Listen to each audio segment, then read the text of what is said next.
Encourager les riziculteurs du département du Noun afin de lutter contre la famine. C'est l'objectif de la visite effectuée par le ministre de l'Agriculture et du Développement rural à Koutaba.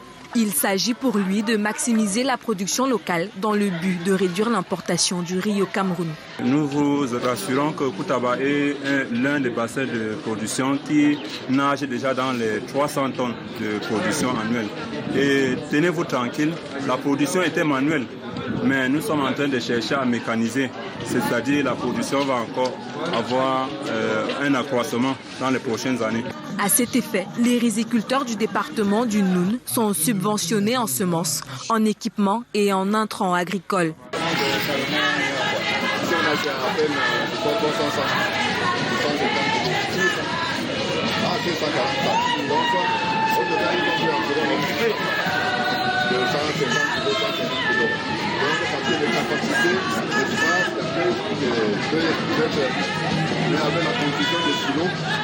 Nous avons déjà lancé le marché du silo. Un silo de 1500 tonnes et un autre petit de 700 tonnes. Donc je dois avec ça va réduire le problème de production. Pendant cette visite de travail, le ministre a signifié le souhait du gouvernement camerounais de réhabiliter les pistes agricoles pour améliorer le mode de vie des paysans à travers le projet du développement rural du Mont Bapit. Les populations de Coptam attendent de vous que non seulement vous valorisiez les infrastructures et les investissements qui ont été faits par le gouvernement, mais en plus vous créez la richesse pour que la coopérative cesse d'être une éternelle assistée, mais que la coopérative devienne effectivement un vecteur de développement qui crée de la richesse et améliore le cadre de vie.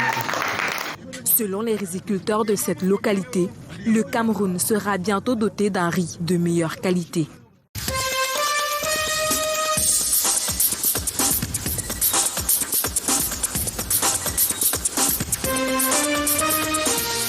Une découverte qui soulage les inquiétudes, mais renforce la thèse d'un meurtre vraisemblable.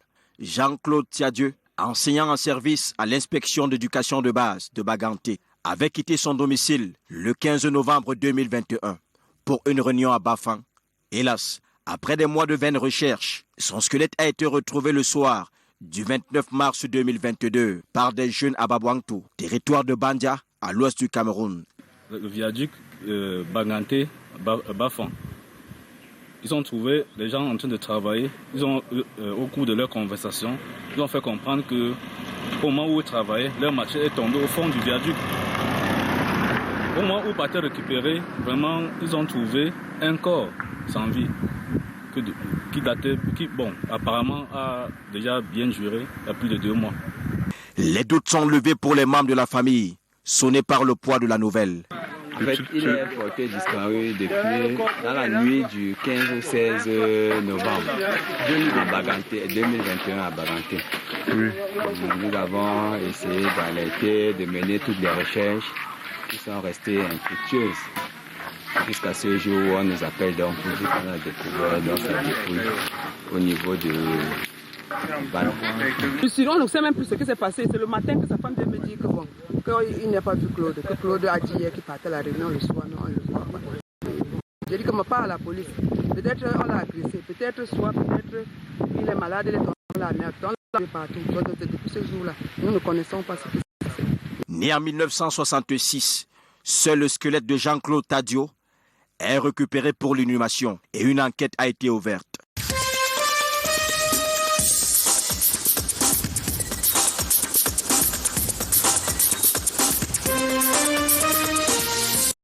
Leadership islamique, vecteur de la paix et de la stabilité pour un développement durable du Cameroun.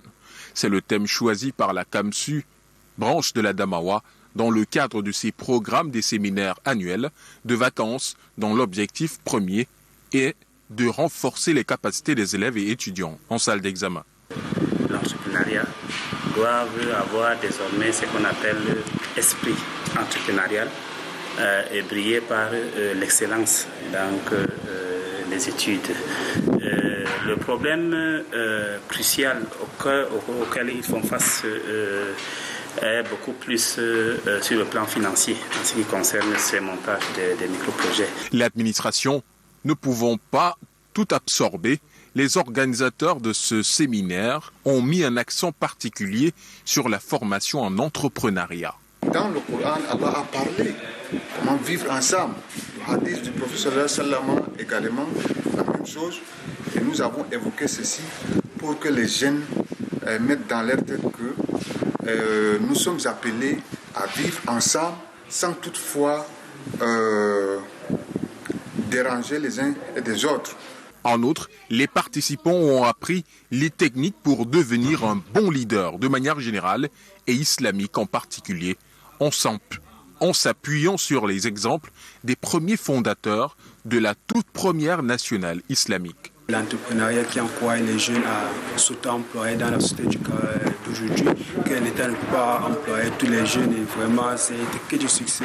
Nous avons beaucoup acquis, beaucoup cette expérience a été vraiment remarquable. Ces participants sont venus de la sous-branche CAMSU de Garoua, de Guider et ceux des lycées et collèges de la ville de Ngaoundéré.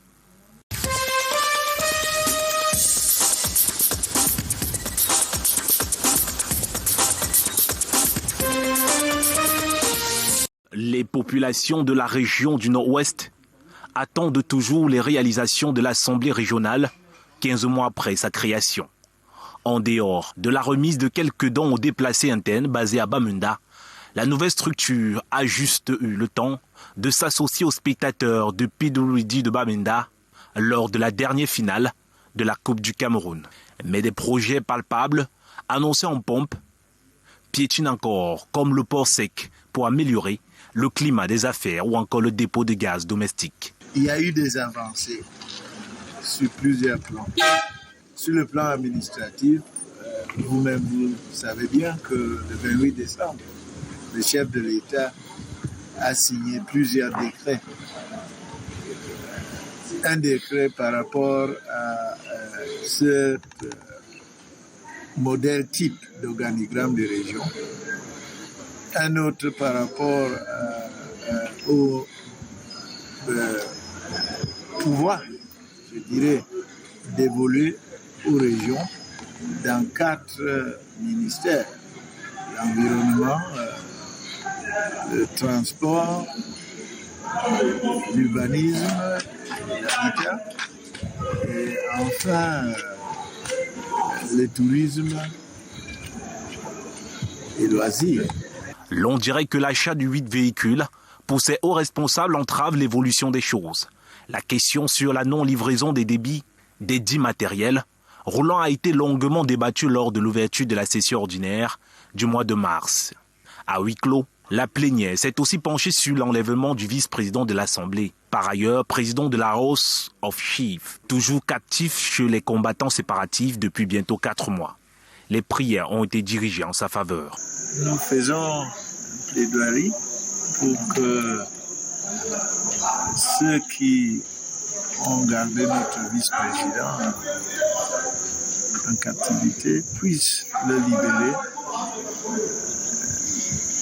Et vous savez que l'Assemblée régionale est amputée de son vice-président. Ceci crée beaucoup de dysfonctionnements pour nous. Mais sur le plan humain et humanitaire, nous espérons qu'on va le libérer aussitôt. Rappelons que les 2 chambres ont pour budget la somme d'un peu plus de 3,5 milliards de francs CFA, ceci étant la quote-part du gouvernement central.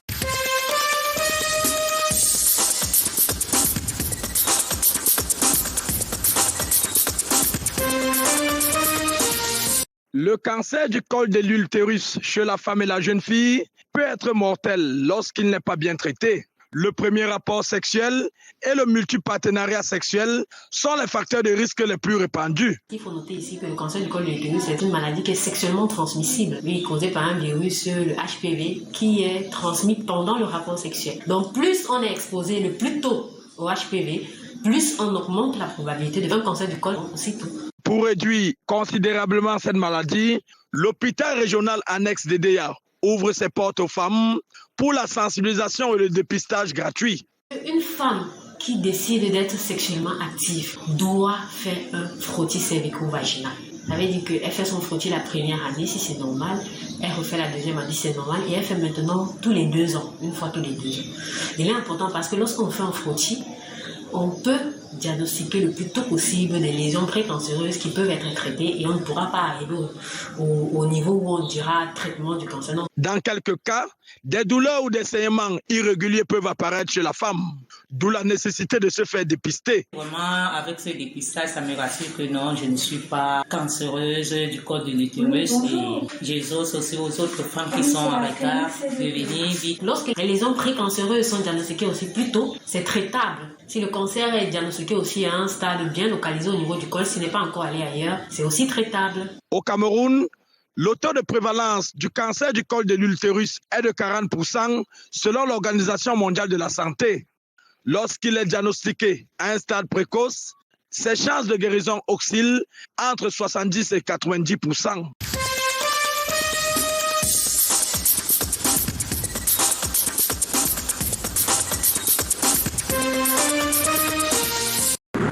Le bois, certes la 3e ressource au niveau du budget de l'État du Cameroun. Toutefois, la forêt, régulateur du climat, doit rester debout car dispositif majeur dans la lutte contre les changements climatiques. Alors pour que le bois reste debout, il nous faut gérer de façon raisonnable, gérer de façon durable. Ça veut dire quoi? Il faut respecter les règles de la gestion durable. Donc les plans d'aménagement, toutes les règles de gestion du domaine forestier et de lutter contre l'exploitation forestière illégale. L'exploitation forestière illégale, une tumeur aux causes sous-jacentes, entretenue par la corruption. La combattre nécessite d'énormes moyens à côté du reboisement, d'où la stratégie des initiatives à résultats rapides IRR. Les IRR du MIFOF s'inscrivent dans une approche stratégique de gestion du changement des comportements avec pour finalité le renforcement de la gouvernance dans la gestion des ressources forestières. À la lisière de la forêt Bolova, des maires venus de l'Est, du centre et du Sud et des experts de la société civile autour du ministre des Forêts et de la Faune Judoren Dongo pour la restitution de la 12e série des IRR sur la gestion des forêts communales. Ce ministère a fait des efforts pour pouvoir nous éduquer. Il a commencé par la sensibilisation, l'éducation, et ils ont veillé de ce que chaque maire puisse répondre à la nouvelle donne de la gestion de sa forêt. 5 piliers de gouvernance examinés sous la férule de l'inspection générale du MINFOF, dont l'efficience, le respect de la loi, la participation et la redevabilité, puis la participation et l'équité.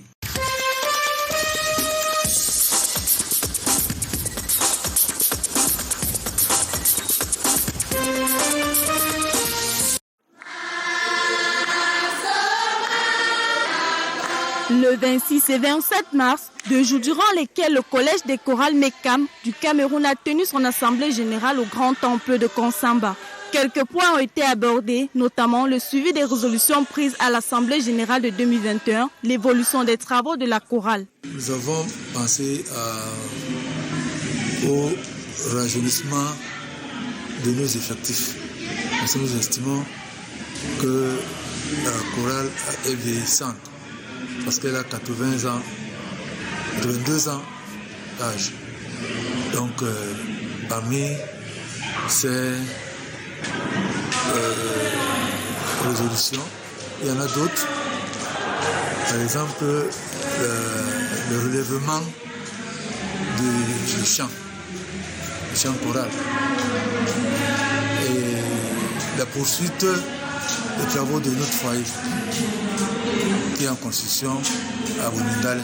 300 délégués ont pris part à l'Assemblée générale. Chacun d'entre eux compte porter les résolutions jusqu'à leur section. Nos sentiments, ce sont des sentiments de bonheur, de fierté, parce que déjà nous avons reçu nos autres, ils repartent après un beau très grand travail abattu. Je retiens de cela que mais quand même doit faire encore du travail. Malgré que beaucoup de choses soient faites, mais nous devons encore faire beaucoup de choses. Le message qui a été distribué à tous les participants de cette Assemblée générale nationale de MECAM était d'être à l'écoute du Seigneur. Née en 1940, MECAM est une fédération qui regroupe 136 chorales réparties en 8 sections régionales.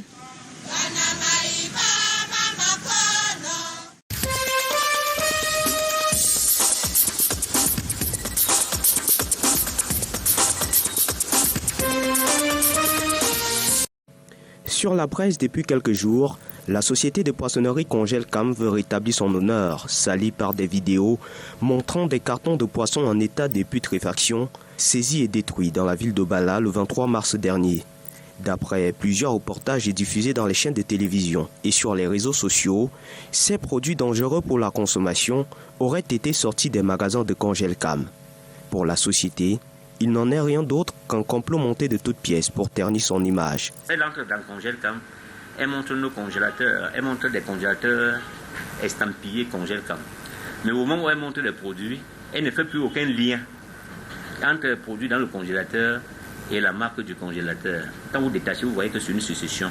Donc on a pris des images ça et là pour venir faire un montage malheureux, je ne sais pas quel dessin, pour nuire à nos intérêts, pour nuire à notre image, pour nuire à notre considération, pour nuire à notre respect, pour nuire à notre honorabilité.